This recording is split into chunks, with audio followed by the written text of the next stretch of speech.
Boa noite.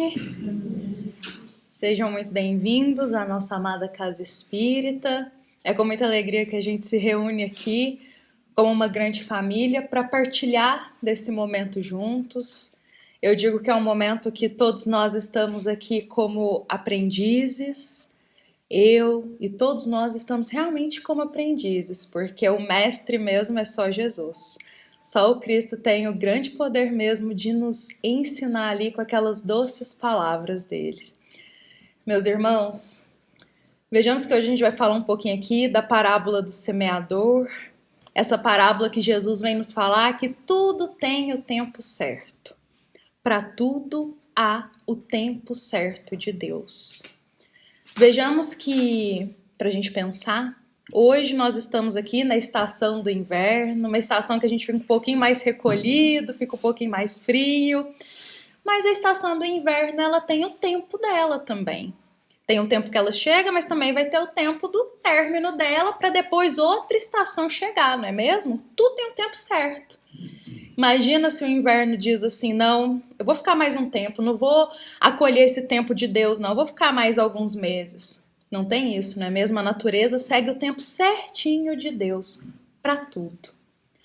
Vejamos que quando a gente olha para uma flor, geralmente uma flor ela não vai florescer o ano inteiro. Primeiro a gente precisa preparar a terra para ela. Aí a gente vai e cultiva aquela flor bonita, fica esperando ali ela criar suas raízes. Depois ela se desenvolve, aí chega o tempo certo de podar ela. E tem o tempo certo da poda, não é mesmo? Se a gente podar antes ou podar depois, pode interferir no crescimento dessa flor. Então tem o tempo certinho que é necessário podar. E o bonito é que depois da poda sempre tem o florescer. Então, se a natureza ela segue tudo isso do tempo certo de Deus, com a gente não é diferente. O nosso espírito ele também tem o tempo certo de tudo. Eu digo que às vezes a gente passa por umas podas na vida, que Deus nos envia, umas dificuldades, mas paciência, tem o tempo certo da poda e depois sempre tem o florescer para a gente. Depois da tempestade, sempre vem o céu límpido, não é mesmo? Então, justamente sobre isso, sobre o tempo certo, olha só o que a gente encontra lá em Eclesiastes, e eu digo que, olha só, isso foi mais ou menos 937 antes de Jesus, já era falado que tudo tem um tempo certo. Em Eclesiastes, talvez uma palavra que é muito conhecida por nós, é nos dito: tudo tem seu tempo determinado, e há tempo para todo propósito debaixo do céu. Não adianta a gente querer apressar, e não adianta a gente também ficar esperando que tudo aconteça. Tem um tempo certo. E a gente também precisa fazer a nossa parte. Mas isso que a gente encontra em Eclesiastes, que tudo tem um tempo determinado, já era algo que depois Jesus nos falaria através da parábola do semeador, que tudo tem um tempo certo. O nosso irmão André leu pra gente aqui de uma forma muito clara, mas eu vou aqui relembrar um pouquinho pra gente, para irmos adentrando aqui. O que Jesus conta na parábola do semeador? 4 tipos de terreno. Um homem saiu para semear. E aí ele jogou primeiro umas sementes ali. Só que caiu um pouco na areia, uma terra muito seca, digamos assim. A semente não teve como ali ser cultivada. Então passaram os pássaros, levaram as sementes embora e nada foi proveitoso. Mas o homem continuou caminhando. E aí ele vai e passa por um segundo terreno, um terreno de pedras. Sementes até caem ali, conseguem florescer, mas não dura muito tempo, porque não criaram raízes. Como se diz, floresceram, mas veio um vento forte, um sol forte, elas não conseguiram resistir. Depois ele passa por um terceiro terreno. É aquele terreno dos espinhos, que a semente mal consegue ali se desenvolver, porque os espinhos vão sufocar ela. Mas aí, no tempo certo, ele chega no terreno fértil, na terra fértil.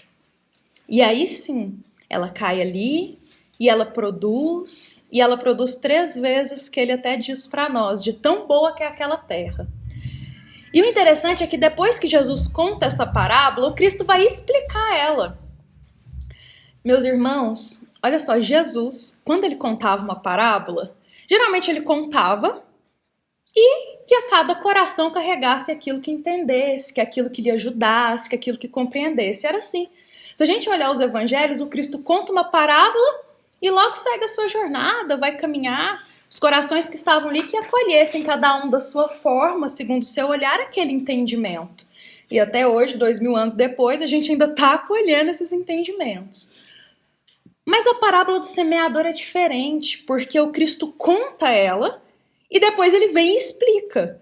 E eu achei interessante porque eu pensei assim, eu acho que Jesus ele julgou tão importante a gente entender essa parábola que ele quis explicar ela detalhadamente para a gente.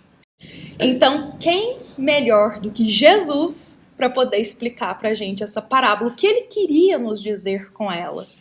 O Cristo que é o nosso modelo, não é mesmo? Então eu vou ler exatamente o que Jesus explica e Allan Kardec, ele coloca isso no Evangelho segundo o Espiritismo. Olha o cuidado que Kardec tem para a gente. Aí Jesus, depois que contou a parábola, vai dizer assim: escutai, pois, vós outros a parábola do semeador. E aí ele vai falar: todo aquele que escuta a palavra do reino e não lhe dá atenção, o espírito maligno vem e arrebata o que havia sido semeado em seu coração. É aquele que recebeu a semente ao longo do caminho. É o primeiro terreno, sabe aquele que caiu por ali meio que na areia, naquela terra, digamos assim, endurecida ainda, que os pássaros passaram e levaram? Jesus diz que esse terreno é referente ao coração de todo aquele que escuta a palavra do reino, mas não lhe dá atenção. E aí Jesus coloca: o espírito maligno vem e arrebata o que havia sido semeado. Aí Jesus vai falar do segundo terreno.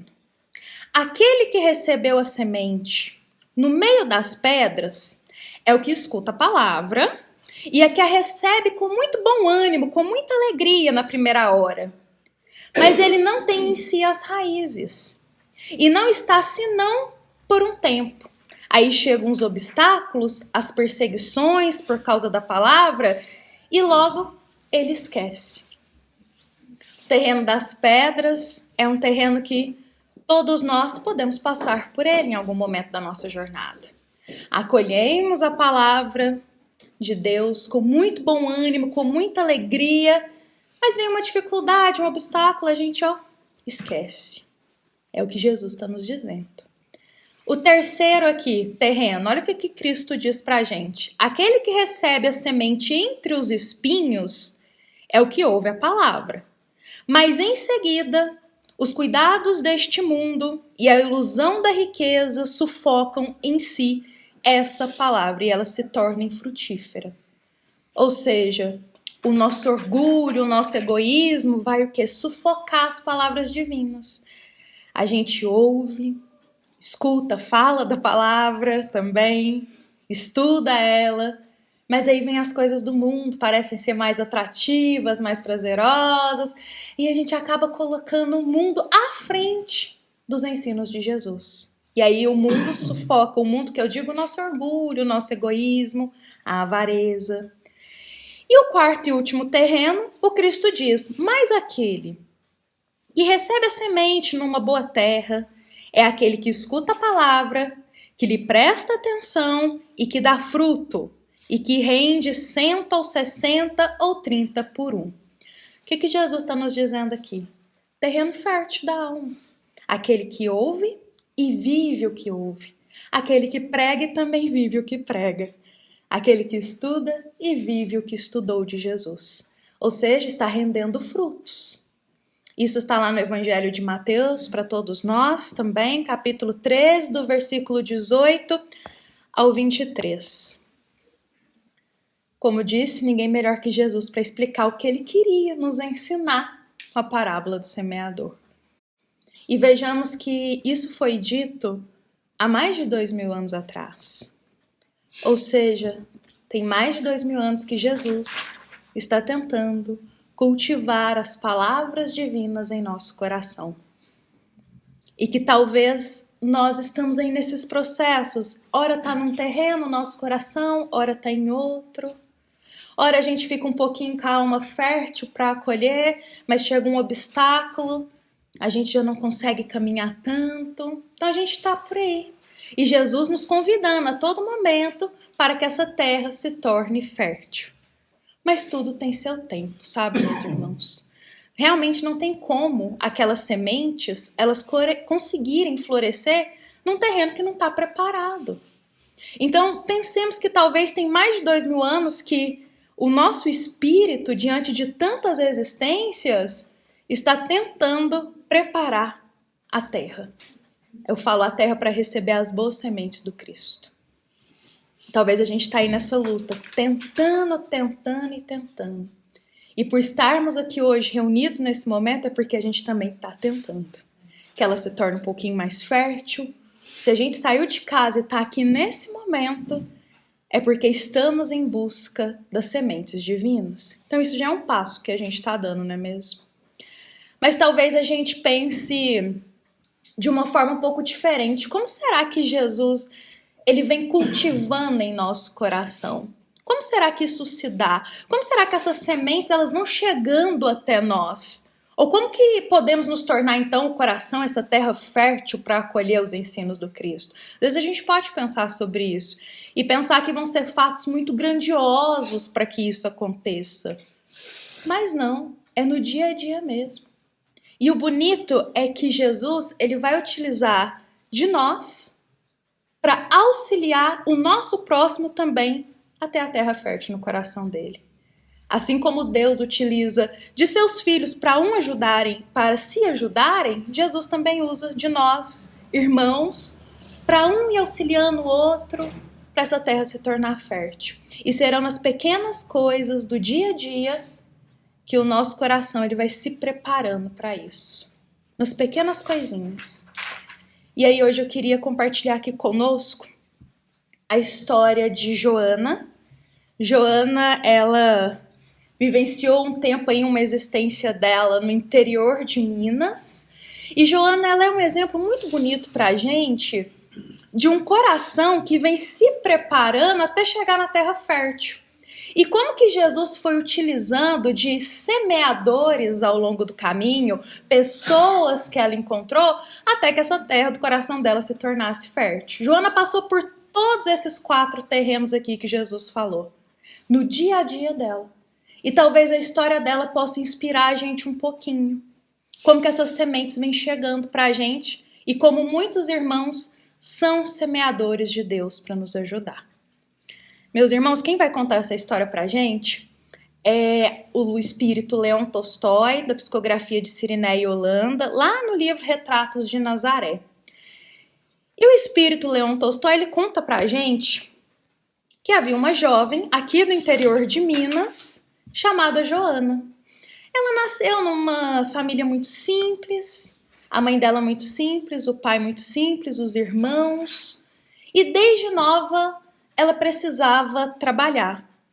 Então, desde novinha, ela saiu de casa e começou a morar nas casas que ela trabalhava. E eram casas de famílias muito ricas. Então, ela trabalhava ali ajudando, limpando a casa. O que tinha de serviço, ela ia fazendo desde novinha. Então, ela saiu de casa, ela não morava com seus pais, não teve apoio dos seus pais desde que ela era pequenina.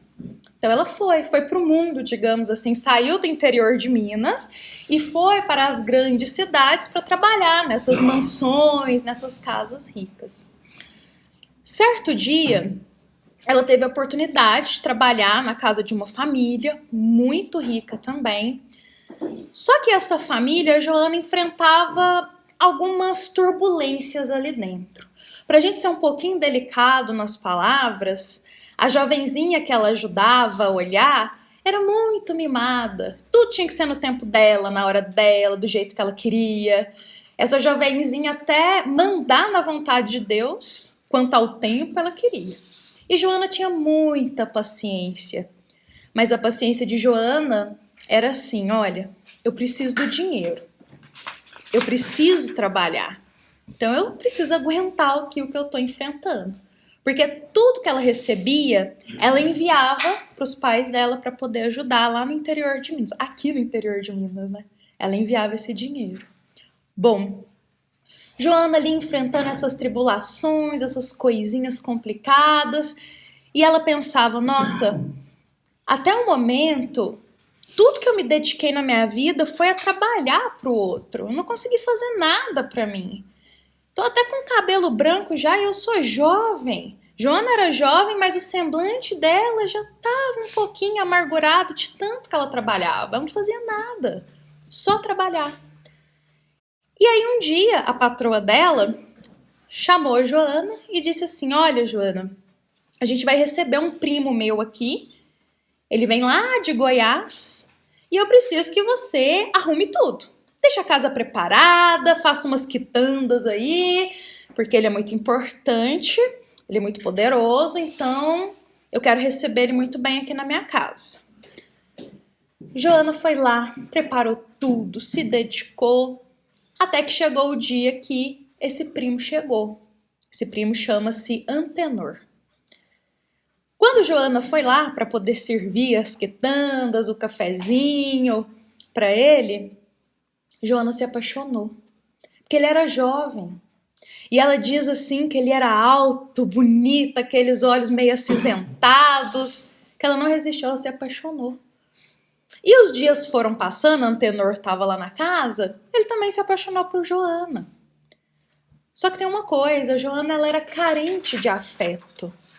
Pensa, ela saiu de casa muito nova, ela não tinha amigos, não tinha lugar de lazer, e isso é importante para o nosso espírito também. A gente não só trabalhar, mas ter o nosso momento também proveitoso e saudável com os amigos de lazer. Joana não tinha isso. E aí, o rapaz, o Antenor, começou a fazer juras de amor para ela, prometer mil coisas, dizia que amava ela se apaixonou por ele. Bom, ele até estendeu o tempo que ele ia ficar lá. Ele ia ficar pouquinho, que ficou meses. A própria prima dele, dona da casa, não estava nem entendendo por que ele estava ficando tanto tempo lá. Bom, passaram 2 meses. E eis que Joana descobre que estava grávida. E ela vai contar para ele, para Antenor, que ela estava grávida dele. E o que eles iam fazer agora? Que caminho eles iriam tomar? Ele fica feliz com a notícia, ele diz, não, a gente vai casar, vamos ter esse filho, vamos morar juntos, vai tudo dar certo. E aí ela ficou contente com como ele recebeu essa notícia. Só que ele falou assim pra ela, olha, Joana, vamos fazer um combinado. Você não vai contar pra ninguém que você tá grávida, isso vai ficar só entre nós. Você vai voltar pro interior de Minas. Aí lá você vai contar para os seus pais primeiro, eu vou retornar para Goiás, vou contar lá para minha família e depois a gente se encontra aqui de novo e a gente se casa. Eu vou preparar tudo para a gente casar. Aí a Joana ficou animada, ela falou, não, tinha tempo que ela não via a família dela, então ela pegou, arrumou as coisinhas dela e viajou aqui para o interior de Minas. Só que quando ela chegou, a mãe dela estava muito doente, estava de cama. E ela pensou que talvez não seria o momento para ela contar que estava grávida, porque ia ser mais uma preocupação para a mãe dela. Ela falou, nossa, eu vou contar depois, vou ficar aqui uns 15 dias, cuido da minha mãe, deixo tudo preparadinho. O pai dela também muito simples, ela pensou, não vou contar pro meu pai vai ficar preocupado, ainda não casei. Naquela época, ela pensava assim, então eu vou embora sem contar. Ela retornou, saiu de Minas, do interior de Minas, retornou para a cidade que ela estava, foi para a casa da patroa, tinha dado tempo do Antenor viajar também, eles tinham combinado de se reencontrar. Aí ela chegou toda feliz. Quando vê, cadê o Antenor? Aonde o Antenor estava? Ele foi embora, abandonou ela. Mentiu tudo para ela. Ele não ia preparar casamento. Ele não estava apaixonado por ela. Antenor voltou para Goiás e nunca mais retornou para lá. Joana ficou desesperada, desesperada. Ela chamou a patroa dela, contou tudo que tinha acontecido, esperando uma ajuda e um amparo. E a patroa simplesmente disse que não, ela não ia ajudar. Mandou Joana embora, colocou ela na rua e falou, agora segue seu caminho, eu não sei de nada disso.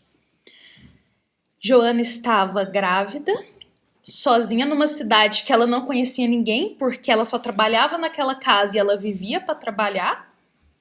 Ela não tinha nada, não tinha ninguém, não tinha onde ficar e, como eu disse, estava grávida.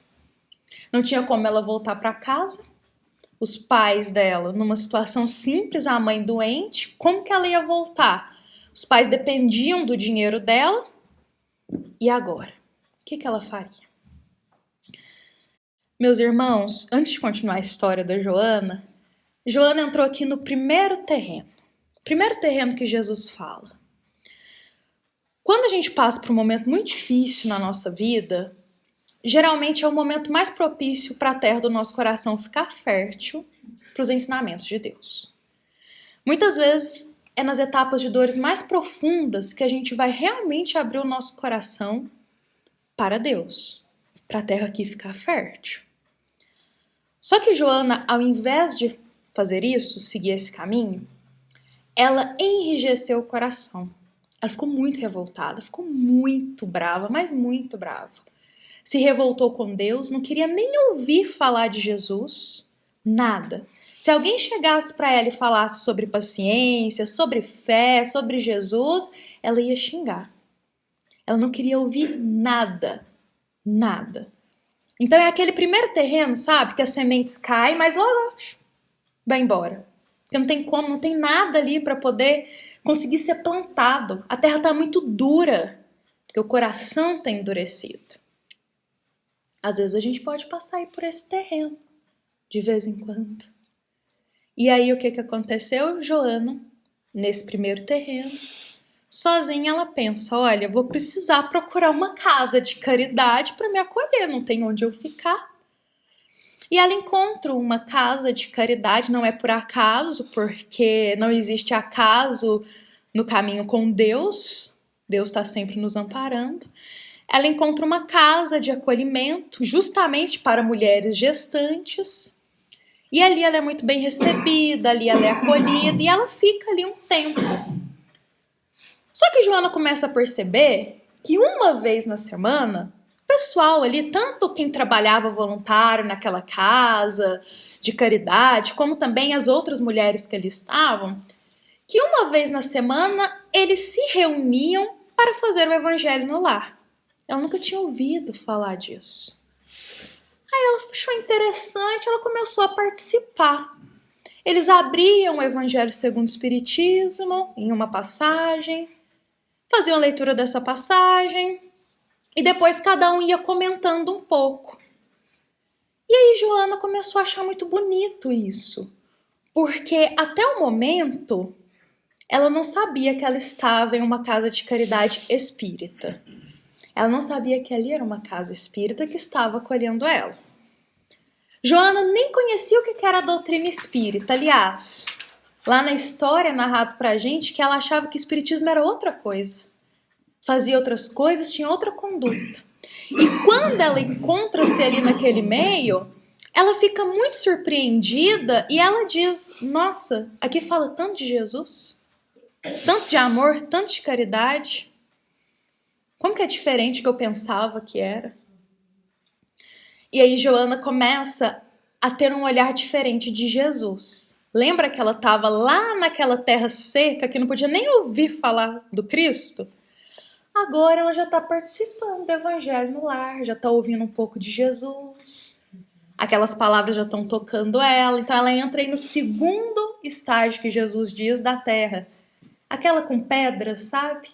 Que as palavras tocam o coração, mas ainda não cria raízes profundas. Ela gostava do evangelho, mas quando ela saía dali, ela ainda não vivia muito, mas já estava participando. Ou seja, ela está no segundo terreno aí. E isso já é um processo. E Joana, ela começa a achar bonito como Jesus está próximo de nós. Porque até o momento na caminhada dela, ela enxergava o Cristo como algo muito distante. Jesus é um Senhor que está lá longe e eu sou um ser que está aqui. O Cristo muito distante dessa relação. E ela acha bonito como a doutrina espírita aproximava Jesus como um grande irmão. aquele que a gente tem que se espelhar. Jesus não está distante, Jesus está caminhando ao nosso lado. E aí ela vai se aproximando, ela está no segundo terreno. Bom, ela ouve o evangelho, ela participa da casa, meses se passam, ela ganha o filho dela, tudo se encaminha, ela começa a trabalhar ali naquela casa, começa a servir, ganha um dinheirinho também, envia para casa, tá tudo correndo bem. E ela continua participando ali dos evangelhos. Só que em um determinado dia, ela começa a passar muito mal, muito mal. Começa a ficar tonta, não se sente bem e ela desmaia. Logo o pessoal da casa espírita socorre ela, leva ela para um hospital e eis que a prova da enfermidade chega para Joana, assim como pode chegar para todos nós. E aí Joana, ela tem uma parte do seu corpo paralisada e agora ela só pode ficar na cadeira de rodas. E quando Joana ela descobre que ela só poderá ficar na cadeira de rodas, ela fica muito, mas muito entristecida. Ela se entrega à melancolia, se entrega à tristeza, a quase um quadro depressivo que ela fica. Aí Joana vai entrar lá no terceiro terreno que Jesus fala, terreno dos espinhos, sabe? Porque ali na casa espírita tinha reunião de palestra toda semana. E Joana nem queria saber mais. Ela deixou de participar dos evangelhos, não queria nem frequentar a palestra, nem ouvir nada de Jesus mais. Ou seja, a tristeza que ela estava começou a sufocar as palavras divinas dentro dela. Ela estava tão amargurada, tão revoltada com a prova que ela estava passando, que, como diz Jesus, os espinhos sufocam aquela semente, não é mesmo? A tristeza, a revolta dela sufocava qualquer palavra divina que viesse para ela, de fé, de paciência, ela sufocava, ela não queria nem saber daquilo. Na jornada da vida, às vezes a gente passa por esse terreno também. Em alguns momentos difíceis, a gente pode vir a se revoltar, em algumas provas que são muito árduas pra gente. Nenhuma prova é fácil, não é mesmo? A gente pode vir aí a sufocar as palavras divinas. E Joana fez isso. Por um tempo. O pessoal da casa espírita ficou muito sentido com a condição dela, o que ela estava passando. Já eram praticamente uma família, não é mesmo? A gente começa a conviver toda semana, a gente se torna uma família, um já vai conhecendo o outro, e lá não era diferente. Aí o que o pessoal da casa espírita fez? Começaram a colocar o nome da Joana no caderno de oração, igual a gente faz aqui na nossa casa espírita com os nossos irmãos. A gente não chega ali e pede para colocar o nome no caderno de oração de um irmão, que a gente ali destina uma oração para ele, faz um pedido. O pessoal da casa espírita começou a fazer isso, na esperança de, em algum momento, a espiritualidade trazer algum esclarecimento do que estava acontecendo com a Joana. Ficaram meses colocando sempre o nome dela no caderno de oração. Chegaram na reunião mediúnica, também colocavam o pedido dela para oração na reunião mediúnica. E assim a casa espírita ali, fazendo. Até que teve um dia, depois de meses, que teve uma reunião mediúnica na casa. A Joana não participava, viu, meus irmãos, dessas reuniões. Ela já nem no evangelho ela ia mais, ela ficava só trancada no quarto. Até que chegou um dia da reunião mediúnica e um espírito ali se comunicou. E ele disse que chegou o momento de trazer um esclarecimento sobre essa irmã. Foi colocado o nome dela no caderno de oração, foi pedido por ela, e a espiritualidade sempre traz uma resposta. A espiritualidade jamais deixa a gente sem resposta. E nesse momento, a espiritualidade, comunicando-se através de uma médium que estava na reunião, vai esclarecer o seguinte: que a Joana, ela estava resgatando coisas mal resolvidas do passado dela. Ela tinha coisas mal resolvidas em outras existências e agora ela estava ali resgatando isso. E aí, o doutrinador da casa ali naquele momento vai questionar o espírito. O que a gente pode fazer então para ajudar essa irmã, já que ela está nesse processo de resgate, de provas? E aí a espiritualidade traz uma resposta muito sábia, meus irmãos, que eu acho que cai para o nosso coração de todos que estão aqui. Olha só o que a espiritualidade diz. O resgatar significa retomar, isto é, atender é resgatar as experiências mal conduzidas no passado, repetindo elas. Como crianças que repetem o ano escolar, também vamos repetindo, encarnação após encarnação, as lições mal aprendidas. Joana tinha algo aí, uma lição divina mal aprendida durante seu caminho. E ela precisava repetir, repetir, até aprender. Com a gente também é assim. Talvez se a gente tiver um olhar um pouquinho mais delicado do que acontece com a gente, perceberemos que geralmente o cunho das nossas provas são quase os mesmos. Só muda a roupagem, a forma. Se a nossa prova, vou dar um exemplo muito simples. Se a nossa prova é de paciência, reparem, o meio que a gente está sempre vai ter um teste de paciência pra gente, com roupagens diferentes. Então, geralmente, a gente tem uma prova que a gente vai vir resgatar aí, precisa passar por isso, e a gente vai repetindo isso ao longo da nossa vida, até que a gente aprenda, até que a gente mude a rota, faça diferente. Reparemos se não é assim na jornada da vida. A gente vem repetindo, parece que isso já aconteceu, mas parece que esse pensamento já me veio, tá vindo de novo esse pensamento. Geralmente a gente diz essa tentação tá vindo, mas como o Espiritismo nos explica, a tentação tá dentro de nós. Essa tentação tá vindo de novo. Pois é, algo que a gente tem que resgatar. Ficamos repetindo, repetindo.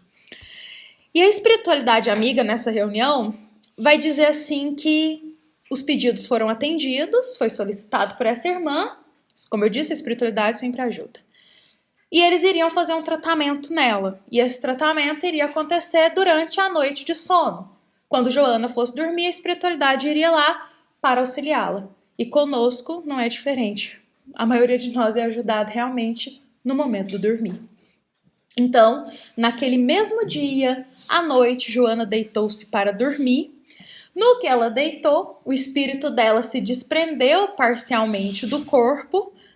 E é aquele momento que a gente tem um pouco de liberdade para procurar aquilo que a gente mais simpatiza e se afeiçoa. O nosso corpo ele vai repousar, mas o nosso espírito ele vai continuar aí buscando aprendizado ou buscando, quem sabe, os vícios ainda. E aí Joana se desprende parcialmente do corpo, só que ela acha que ela está sonhando. Ela acha que ela está sonhando, mas o espírito dela está vivenciando aquilo. E o que Joana vai sonhar, digamos assim, eu acho que muitos de nós já teve um sonho muito parecido. Quando eu ouvi o sonho da Joana, eu pensei assim, minha irmã, quantos sonhos já não tive assim também? E a gente acorda meio que sentindo que, eu acho que eu fui chamada a atenção, eu acho que um conselho foi me dado, mas a gente não lembra muito bem. Olha só o sonho que Joana tem, mas é o espírito dela vivenciando. Ela vê 3 irmãos de branco, roupas leves, vindo em direção a ela. 2 ela não sabe quem é. Mas um é uma trabalhadora lá da casa espírita que ela frequenta, que ela morava ali, era acolhida. Esses 3 vão com Joana, conduzindo ela a um jardim muito bonito. Tudo muito florido, tudo muito claro, aquela luz que eu acho que aqui geralmente a gente nem vê essa luz. Tudo muito branco, aquelas flores lindas. E aí Joana é levada para um lugar que tem como se fosse um telão. E ela começa a ver nesse telão algumas cenas passando. Talvez muitos de nós já pode ter um sonho semelhante com esse. A gente se vê num lugar claro, um lugar bonito. Geralmente com algumas pessoas que a gente conhece. E às vezes a gente sente que, nossa, eu tô aprendendo algo, tá sendo me dado um conselho, mas quando a gente acorda, não nos lembramos perfeitamente o que era. E o espírito Leão Tolstói vai nos relatar que esse é um momento o quê? De ensinamento pra gente. Porque geralmente estamos seguindo um caminho aqui, iríamos fazer uma escolha, tomar uma decisão que não é proveitosa. Então a espiritualidade vem para realmente durante o nosso momento de dormir, que o nosso espírito se desprende parcialmente, nos aconselhar. E é aquele momento que no dia seguinte, como eu disse, a gente vai acordar e vai pensar assim, acho que eu não vou fazer isso mais não. Acho que eu ia seguir esse caminho, acho que esse meu pensamento não tá muito certo. E a gente acha que a ideia é nossa, que a inspiração foi nossa, mas foram os bons espíritos no momento de dormir. Joana, quando desperta no outro dia, ela não vai se lembrar do sonho. Ela só diz, nossa, parece que eu ia ver um filme naquele telão, mas eu não sei o que era, não me lembro muito bem. E ela acorda toda bem-humorada. Mal sabia Joana que naquele telão os espíritos apenas mostraram para ela as outras existências dela. Sobretudo uma existência que ela encontrou com Jesus. E eles só mostraram para ela ver o caminho que ela tinha tomado. Porque ela teve a oportunidade, em uma existência, de encontrar com Jesus. Jesus havia curado ela, ou seja, entregou sementes assim, ó, no coração dela. E ela não aceitou, não acolheu para a transformação, ela seguiu outro caminho. E aí os bons espíritos usam de mostrar, às vezes, alguma existência que a gente sucumbiu, falhou, para ver se a gente percebe que estamos sucumbindo de novo. Que estamos de novo tomando aquele caminho que não é proveitoso. E assim a gente muda. E aí Joana acorda no outro dia sem se lembrar disso, toda bem-humorada, acorda alegre. E no fundo ali da consciência dela, ela sente que algo estava diferente. Ela começa a pensar sobre a forma como ela está conduzindo a vida dela, o que ela anda escolhendo, como ela está vendo o que está acontecendo com ela. Olha só, o tratamento que ela recebeu do outro lado espiritual estava já funcionando. E ela começa a refletir sobre isso, sobre as relações que ela estava ali, como ela estava tratando as pessoas, todas as oportunidades que ela teve na casa espírita que ela não aproveitou. E aí passa uma trabalhadora da casa naquele momento e Joana pergunta para essa trabalhadora se naquele dia iria ter uma palestra ou algum evangelho na casa. E que se tivesse, a Joana queria muito participar. Os trabalhadores, eles vão vibrar ali naquele momento, porque eles nem acreditam que Joana estava pedindo para assistir um evangelho, uma palestra. Tanto tempo ali. Leão Tolstói, ele não é exato, mas talvez foram anos ali naquela casa espírita, anos ali pedindo por ela, anos com esse terreno sendo preparado. Agora ela chegou no terreno fértil. Agora. E aí ela se torna uma grande trabalhadora daquela casa. Ela aceita todos os serviços que são propostos para ela. Leão Tolstói conta que ela nem faltar de uma palestra ou de um evangelho, ela faltou mais, ela estava em todos, ela queria participar de tudo. E no fundo da consciência dela, ela só pensava assim, não posso perder tempo. Mas ela não sabia o porquê. Talvez porque ela viu em outra existência o tempo que ela perdeu, digamos assim, porque ela teve com Jesus. E ela não aproveitou. E agora estava sendo concedida outra chance para ela. E os bons espíritos esclareceram que ela foi para aquela casa espírita não foi à toa. Ali era a chance dela de tornar o terreno fértil para a mudança. Nós também não chegamos aqui à toa. Se alguém nos trouxe, foi uma grande ponte que nos trouxe até aqui, se a gente conheceu, se aqui nós estamos, não é à toa. Algum propósito tem. Todos nós temos um anjo guardião, todos nós temos um espírito amigo que zela por nós. Meus irmãos, com certeza eles estão trabalhando e viram que aqui seria uma oportunidade da gente tornar a nossa terra um pouquinho fértil. E ali, através de vários caminhos, alguém contou, alguém falou, alguém chamou, a gente passou em frente ou ficou sabendo, a gente está aqui. Talvez eles trabalharam ali por trás, como aconteceu com Joana, para a gente estar aqui agora. Para a gente acolher um pouquinho mais de Jesus. E aí Joana se torna o último terreno do Cristo, o terreno fértil. Olha só, ela passou por todos durante essa existência como exemplo para a gente. E quantas pessoas ao longo do caminho dela foram semeadores, desde aqueles trabalhadores que estavam na casa espírita, que faziam o evangelho na casa espírita e que ela começava a participar, os espíritos que ajudaram ela, todos semeadores de Jesus, para ajudar a Joana a ficar um pouquinho mais receptiva ao caminho do Cristo. Meus irmãos, o que resta para a gente pensar hoje é: até quando a gente vai continuar nos outros terrenos do coração e não permitir que o nosso terreno fique fértil? Quantos semeadores do Cristo passaram pela nossa vida, nos chamando para mudança, nos dando um conselho, falando algo de esperança para a gente. E muitas vezes a gente deixou para lá, ah não, hoje não. E eles tentando, Jesus tentando através dos nossos irmãos, nos conduzir para o caminho do bem. Então quantas vezes a gente já não se deparou aí com um semeador, a gente não aproveitou para tornar essa terra fértil, mas Jesus não desiste de nós, não. Jesus está sempre tentando, porque tudo tem um tempo certo. Eu digo que todos nós estamos aqui hoje na nossa amada casa espírita porque é o tempo certo da gente estar aqui. Talvez se a gente tivesse vindo em um tempo que a Terra não estava tão preparada assim, não ia surtir tanta transformação no nosso coração. Então tudo tem um tempo certo. Eu me lembro que quando eu comecei aqui nessa casa espírita, eu me lembro que eu sempre pensava, por que eu não cheguei antes? Por que eu não conhecia aqui antes? Sempre pensava isso. Mas ao mesmo tempo, depois a gente vai buscando esclarecimento, eu pensei assim, mas talvez se eu tivesse chegado antes, eu não tinha aproveitado tudo que essa casa espírita tem para me conceder.